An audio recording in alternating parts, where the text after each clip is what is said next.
This is the Detroit Sports Podcast Network. My one and only bracketology. Where do I think the Wolverines end up on Selection Sunday? Find out next here on Michigan Podcast. But there's going to be one team that's going to play solely as a team.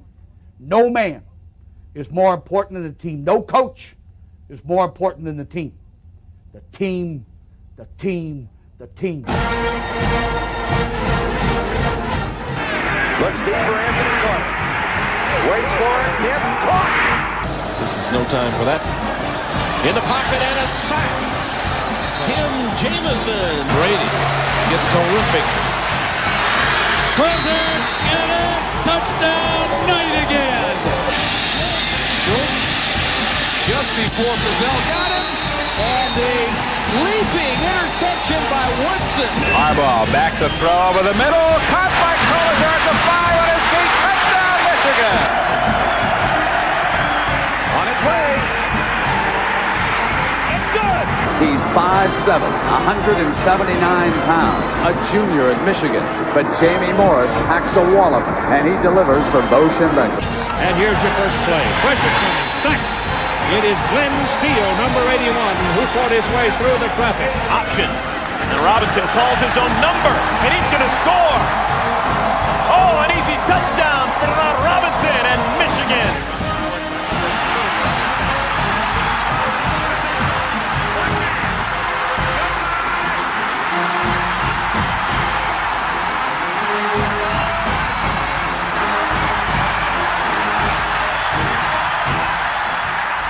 Win it. We're going to win the championship again because we're going to play as a team. And when we play as a team and the old season is over, you and I know it's going to be Michigan again. Michigan.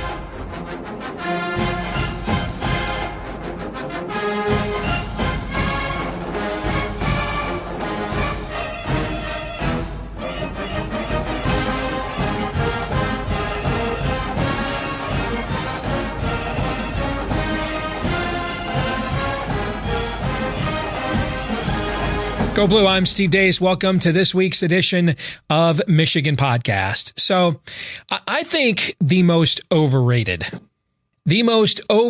thing in all of American sports media is the so-called bracketologist.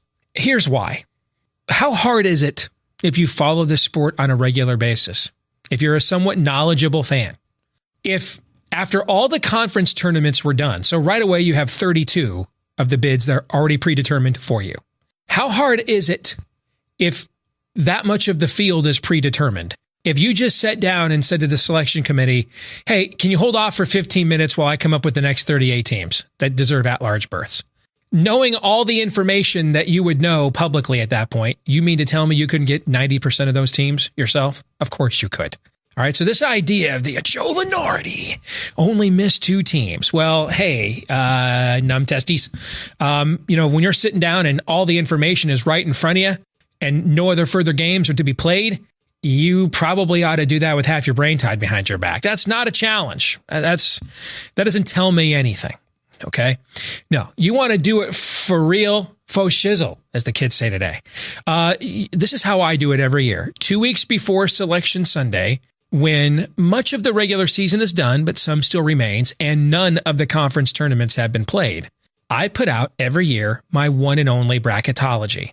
Last year, I got 51 of the 68 teams correct. That's 78%.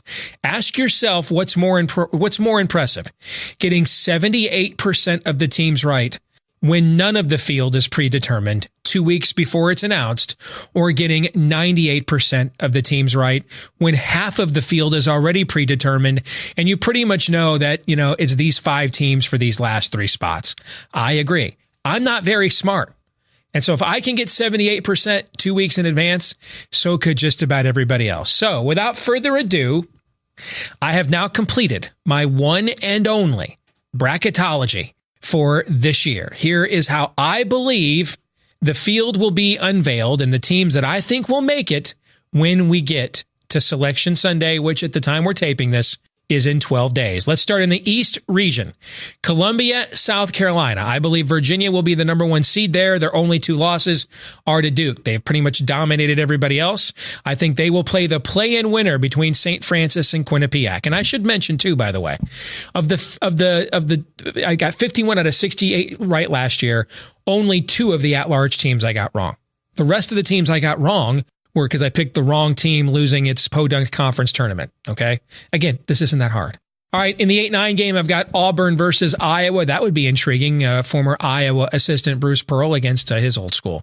In the San Jose pod, I have Kansas State, the number 4 seed there out of the Big 12 against Hofstra. Villanova, the number 5 seed. By the way, Villanova has won more NCAA tournament games the last 3 years than the Pac-12 has combined. Yikes. I have them playing another play-in game winner, Clemson versus Temple. So you see, those are 2 of the first 4 games that I have projected already. And then I have Purdue as a number 3 seed.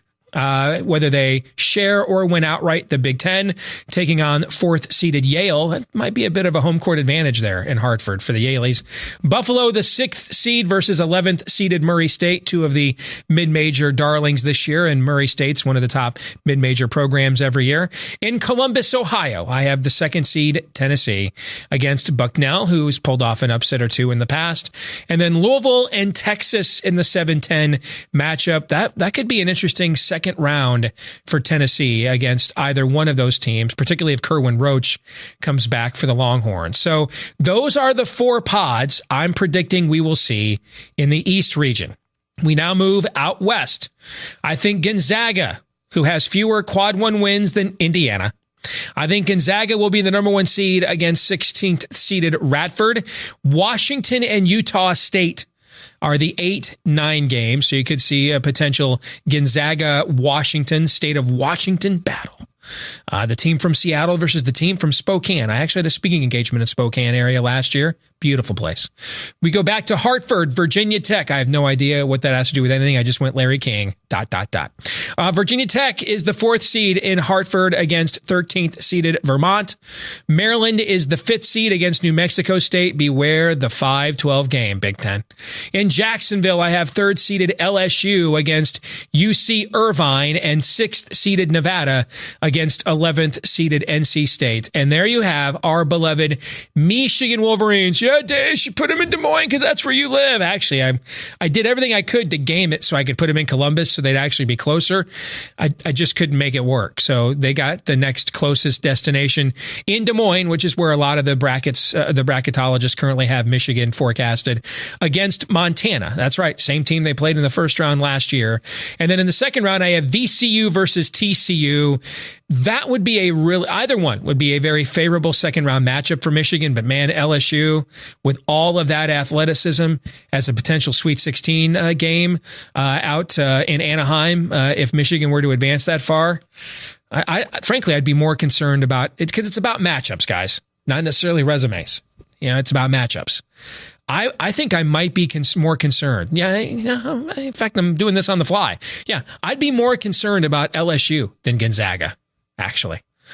There's a lot of athleticism there, and if you are catching them on a day that they are making shots, yikes. So that's where I have Michigan. In the West region, again, the West region was very good to the Wolverines last year. And even though it wasn't Anaheim, it was also SoCal, where Michigan went out and won the regional a year ago to advance to the Final Four. As we continue with my one and only bracketology in the South region, we go back to Columbia, South Carolina. I think Duke is the number 1 seed there. By the way, on the Dukies, no Zion Williamson tonight against Wake Forest. So are you really going to put him in against North Carolina when he hasn't played in over 2 weeks? No chance to test that knee at all? I don't know. And then after that, you have the ACC tournament. So if he doesn't play against North Carolina on Saturday, then you're going to put him in the ACC tournament when he might have to play 3 days in a row. I don't know about that. I don't know. I'm starting to wonder if maybe we don't see Zion Williamson play college basketball again. Nonetheless, I have Duke as the number 1 seed against Sam Houston State. Baylor, Ole Miss in the 8-9 game. Opposite them in that pod, I've got out in San Jose, the 4th seeded Badgers of Wisconsin against the 13th seeded Liberty Flames. Iowa State, the 5 seed, versus Belmont St. John's, 2 of my play-in teams. More on that in a moment. In Tulsa, Texas Tech against Wright State. Cincinnati against Syracuse, first team to 40 wins. And then in Des Moines, opposite Michigan in the other pod, Kentucky, Texas State, Wofford, and Ohio State. So speaking as a Des Moinean, we would love to have the Big Blue Nation come here and give a big boost to our local economy. That would be nice. And then it leaves one more region in my one and only bracketology, the Midwest. And I have Michigan State, the number 1 seed. That's right. I think Sparty gets a share. I think Purdue will lose a game this week. I think Sparty gets a share of the Big Ten title, wins the Big Ten tournament, and I'm basically just picking them to put the hex on them. They get to play the winner of the Prairie View A&M Norfolk State play-in game. In the 8-9 game, Central Florida against Oregon State, that's one of my bid stealers. I'm going to project them to win the Pac-12. Every year there's on average around 2 bid stealers, meaning teams that wouldn't be in as an at-large that captures a conference tournament and takes an at-large bid away from somebody else. Also out there in Salt Lake City, we've got Kansas against UNC Greensboro. Florida State against Western Kentucky, who I think ends up winning the Sun Belt. That'd be a fascinating second-round matchup. Kansas against Florida State. And there you see UNC Greensboro. I have them as a bid stealer winning their conference as well. In Tulsa, I've got 3rd-seeded Houston against South Dakota State. Marquette, the 6th seed, against another bid stealer, 11th seeded San Diego State out of the Mountain West. And then in Jacksonville, number 2, North Carolina, 15 Loyola Chicago. We remember them from the Final Four and Sister Jean last year. Mississippi State, the 7th seed against 10th seeded Minnesota. So there you have it.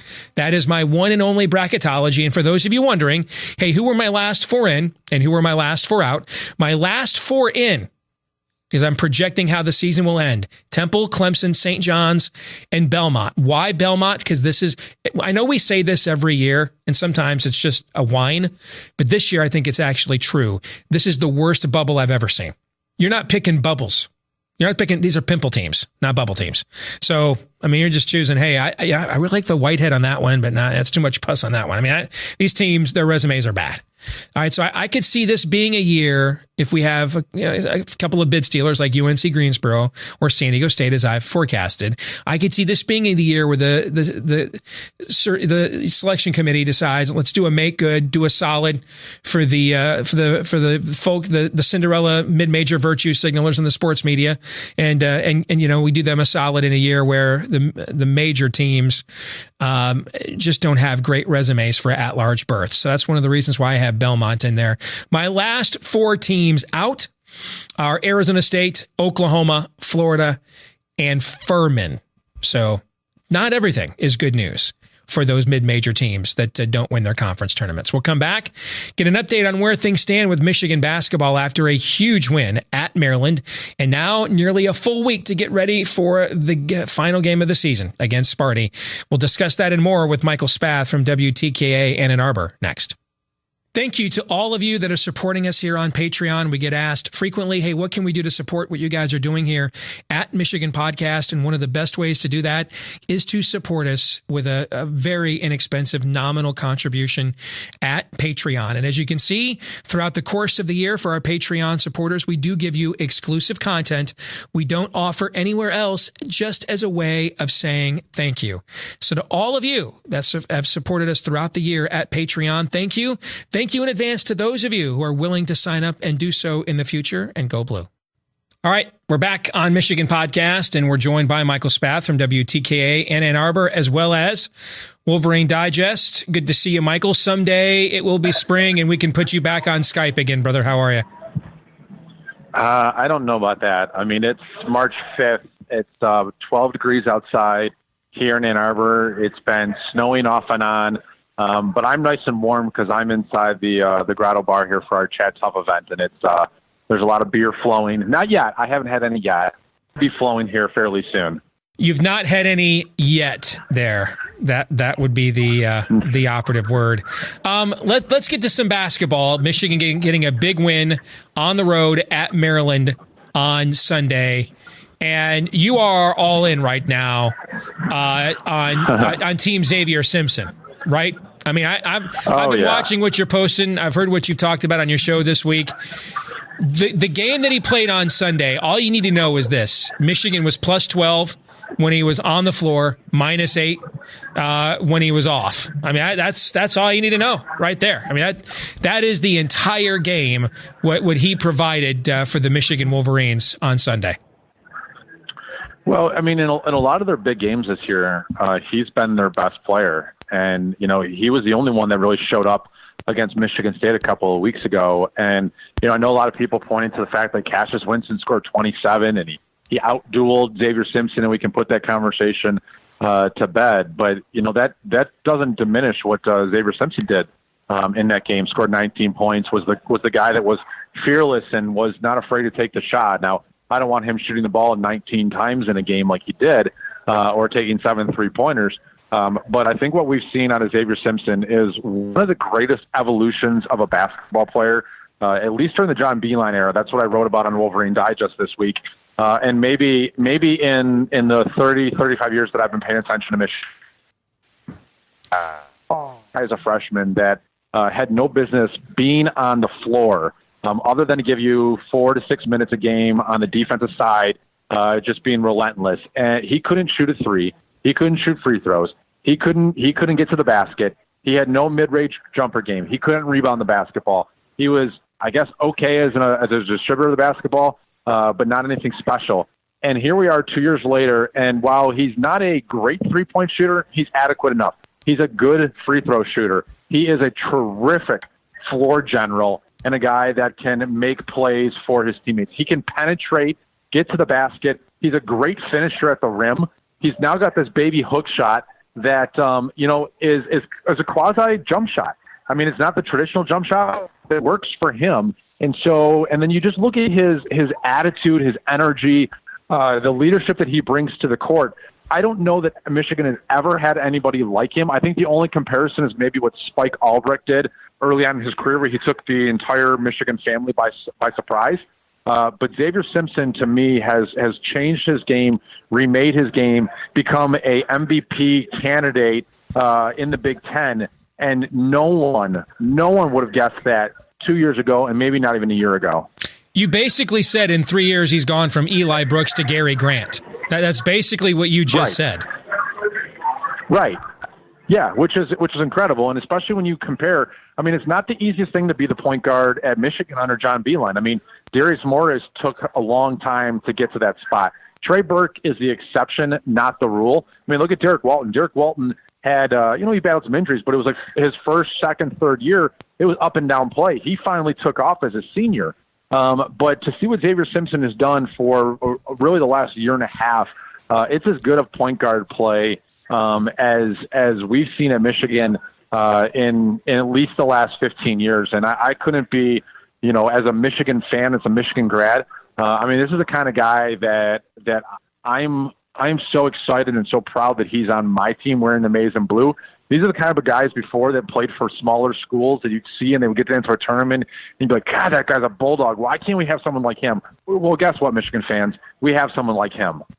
Michael, is his hook shot, is it the prettiest shot in Michigan basketball since Glenn Rice from three? Wow, that's.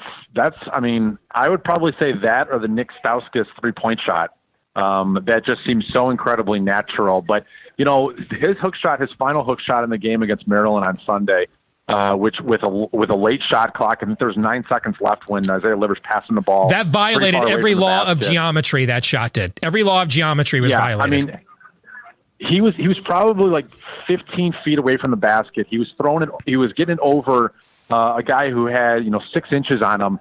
He threw it so high off the backboard. Mm-hmm. I said after the game, or I said in the moment that you want to take like the Sistine Chapel, the ceiling inside the Vatican, and what Michelangelo did with that, and that was what we just saw out of Xavier Simpson in that moment was pure art. And God, because I can't believe that shot. Let's go to a storyline that you and I started talking about a few weeks ago. And, there's a pattern, and I get it. All fans, and we have maybe the largest fan base in college sports. All fan bases are, I shouldn't say all fans, all fan bases have hotheads, and hot takes, particularly in this era of social media. And you and I, as fans ourselves, have not always been immune to that. So I get that the minute there is what seems like a knee-jerk criticism, there's a tendency by kind of the know-it-all punditry class of every team's fan base to push back on it right away and say, that's not true. Okay. So, we started broaching the subject of Jordan Poole's shot selection after the Penn State loss. And I heard some of the know-it-all punditry class, and for the Michigan, covers the team. Oh, no, there's nothing to it. Well, it's obviously became a big story. And you've watched now the last two games against Nebraska and now this game against Maryland. And you have watched, we have visibly watched Jordan Poole rein himself in. And not coincidentally, Michigan has gone from, I think, 30th to 20th in offensive efficiency at KenPom because of it. Now, I think he's actually now, I hate to be that guy. I kind of think he's reining himself in now too much because I don't think it's the volume of shots with Jordan Poole. I think it's the quality of the shots he takes, okay? But you can see now that him reining himself in, and now suddenly you have a guy who at this point is I think a better overall scorer, just not, I don't think as comprehensively skilled, and Iggy Brasdeikis is now stepping to the forefront. They've had these two huge offensive efficiency games without Charles Matthews, so I think that was actually playing very well on that end of the floor.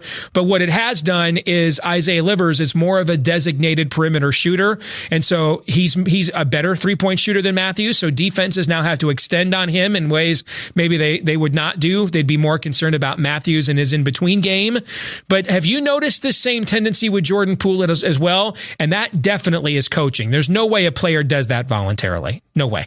I actually disagree with you. I think he did do it voluntarily. I think after the Michigan State game, from what I was told, is that he took the Michigan State loss extremely hard when he watched the film, and then there was actually, and it got fairly, it went fairly viral on Twitter.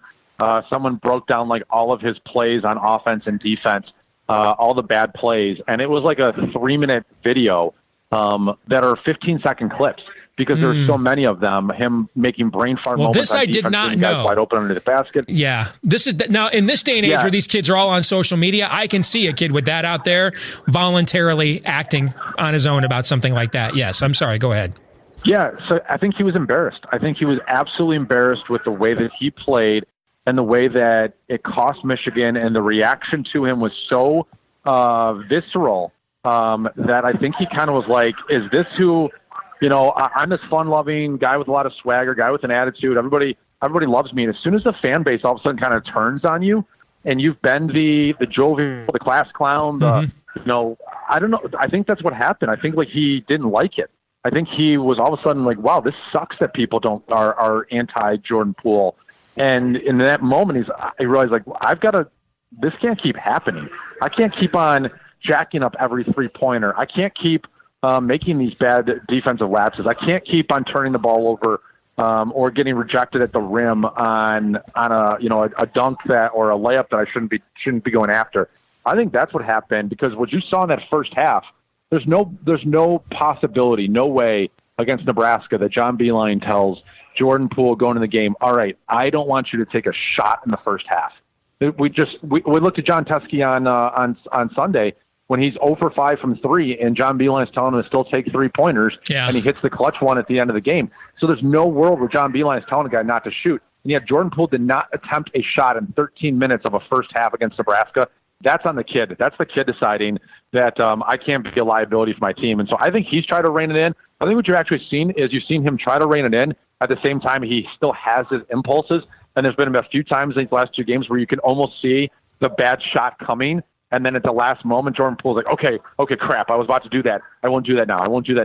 So that's going to be what's going to be a huge challenge on Saturday is does this newfound Jordan Poole that's trying to be better, does he win out, or does the I want to be the star and I'm going to talk some smack and I'm going to walk around with that I'm the greatest thing ever, is that Jordan Poole going to return in this Michigan State game? Because the former and Michigan beats Michigan State on Saturday. The latter and Michigan State wins this game on Saturday. Before we get to the game on Saturday, 26 wins. I think that's tied for the most regular season wins at Michigan ever. If you look at all the previous teams that won 25 games or more in the regular season in Michigan, there I think were four. The 85 and 86 teams both won the Big Ten championship. The other teams, I think, made it to the Final Four and or the national championship game. I think that was the 93 team with the second year of the Fab Five. Just put in perspective what this team has accomplished. 7-1 this year against the AP Top 25. I think they're 8-4. I think against Quad 1 teams. I mean, their only losses have all been to Quad 1 teams. 3 of them on the road. The other one, the game to Sparty. Just your perspective on what this season has been and who this team has become, Michael.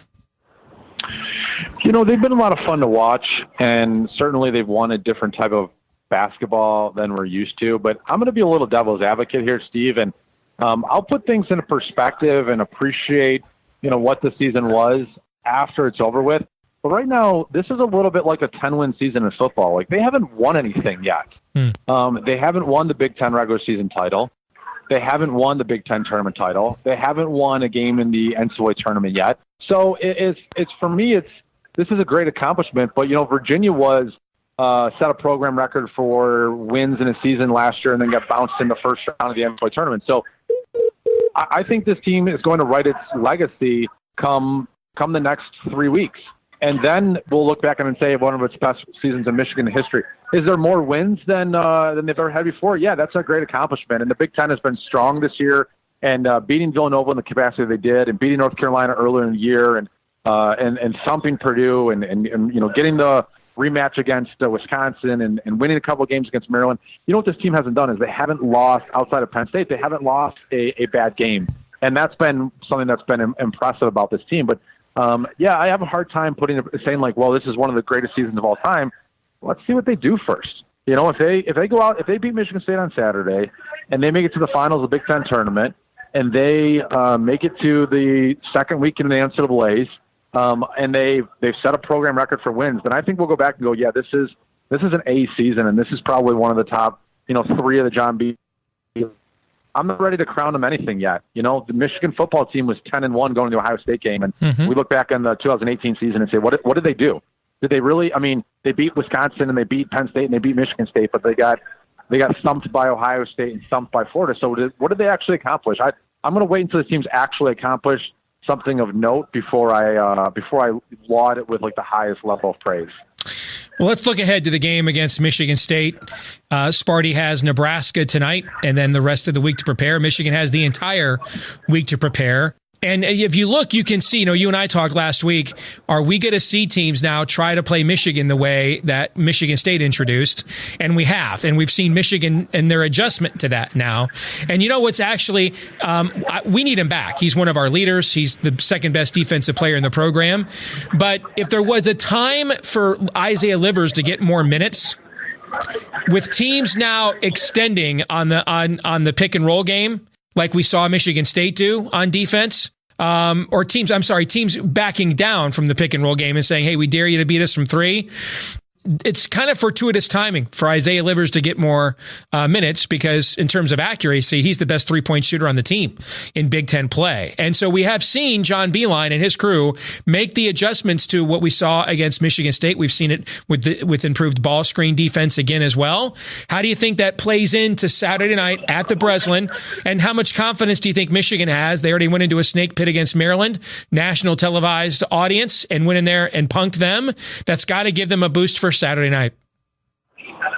Yeah, I think they got to feel pretty good because of their success just this past weekend against Maryland. And also they've now got, coming to that Michigan State game a week and a half ago, the team with the chip on the shoulder, if we were being honest, was Michigan State, especially Cassius Winston being told that Xavier Simpson was a Cassius killer.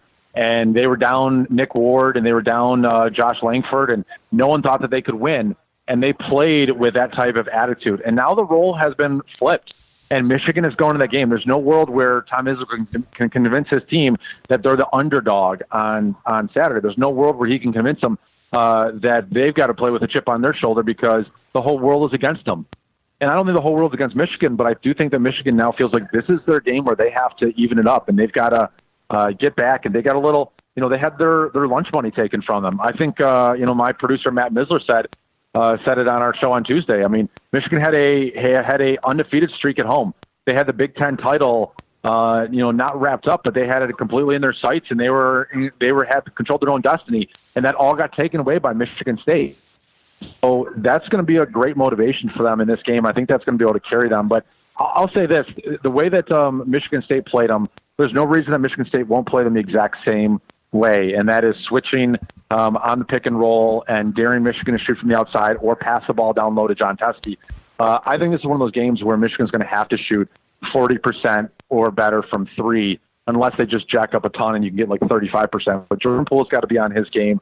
Isaiah Liver's got to be on his game. If you can get a couple of threes, if you get 3 or 4 3 combined from Xavier Simpson and John Teskey, I think that's really going to go a long way. And I can't wait to see it because I want to see how Michigan has evolved and how Michigan, plays 2 weeks after their loss. I think as Michigan fans, we're going to be.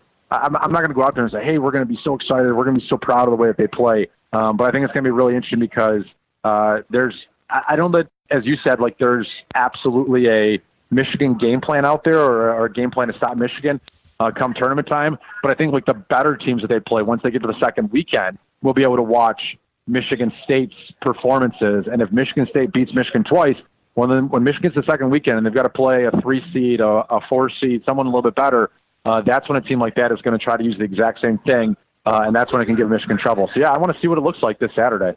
Final question, Michael. When you and I sit down here to do this a week from now, we've got 1 week left in the regular season. We're all Gopher fans tonight because that's in our best interest for Minnesota to beat Purdue. Purdue's got Minnesota on the road, Northwestern on the road. We've got Michigan State on the road. We already mentioned Sparty plays Nebraska before we have our rematch with them. When we're sitting here, Michigan can be no lower than a number 3 seed in the Big Ten tournament. When we are sitting down to do this next week and to preview the upcoming Big Ten tournament, what seed do you predict Michigan goes to the Big Ten tournament with? I think they go as a 2 seed. I think they get the revenge against Michigan State this weekend. But as much as people are hoping and praying, I don't see Purdue losing to Minnesota or to Northwestern, especially Northwestern. It's going to happen. It's going to happen tonight. I know Minnesota's playing for their postseason lives. But I just think that Carson Edwards and Harms and some of the guys on Purdue with Matt Painter, I think they're closing in. They can feel it. They know how close that they are, and they're not going to let this opportunity slip away from them.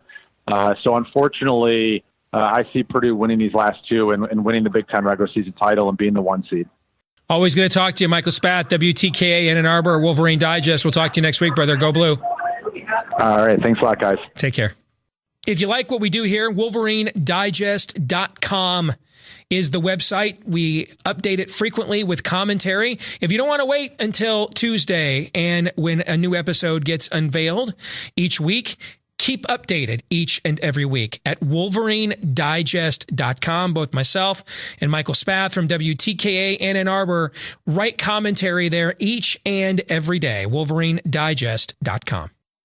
This week's Twitter poll results, we asked you, what seed will Michigan earn in the upcoming Big Ten tournament? 11% of you say the number 1 seed, which they would get by sharing the title with Purdue or winning it outright. 63% of you believe they get the number 2 seed, meaning you think that Purdue wins this week and then Michigan beats Michigan State. 26% of you have the Wolverines as the number 3 seed, meaning you think Michigan loses to Michigan State and that it doesn't really matter what Purdue does the rest of the week if that were to happen. Let's get to this week's question of the week. This is from Bleed Blue, who says, if we win the Big Ten tournament again, there's no way we can be denied a number 1 seed in the NCAA tournament, is there? No way. I wouldn't say there's no way. I definitely think this. If Michigan wins a share, or if anybody for that, well, I shouldn't say anybody. Purdue Is their non-conference resume strong enough? Let me put it this way. If Michigan or Michigan State share the conference regular season title and one of them wins or gets a share and one of them wins the Big Ten tournament, I believe that team will be a number 1 seed. If Purdue accomplishes that, like if they win it outright and win the Big Ten tournament, their non-conference resume is not very strong, but it's tough to say no when this is the number 1 RPI league right now. So, I don't know that I would go so far as to say there's no way it could happen, Bleed Blue, but it's pretty likely that it would occur, particularly if Zion Williamson doesn't come back for Duke. You know, I mean, they have as many losses as Michigan does right now. If Zion Williamson is not going to play again, you know, you have to, the way the selection committee works is they evaluate you get credit for, you know, like the Virginia Tech loss, or if they lose again this week to North Carolina, that doesn't hurt Duke if Zion Williamson comes back. The committee says, hey, that guy was out. Well, you know, credit for time served, and we just look at your resume with him in the lineup. But if he doesn't come back, and then the committee has a chance to say, hey, you lost to Virginia Tech when they were without their best player as well. So, yeah, I could see that, you know, a team like with Duke, for example, without Zion Williamson, I could see them getting dropped to the 2 line by the NCAA Tournament Selection Committee. The good news is we are going to find out very, very soon.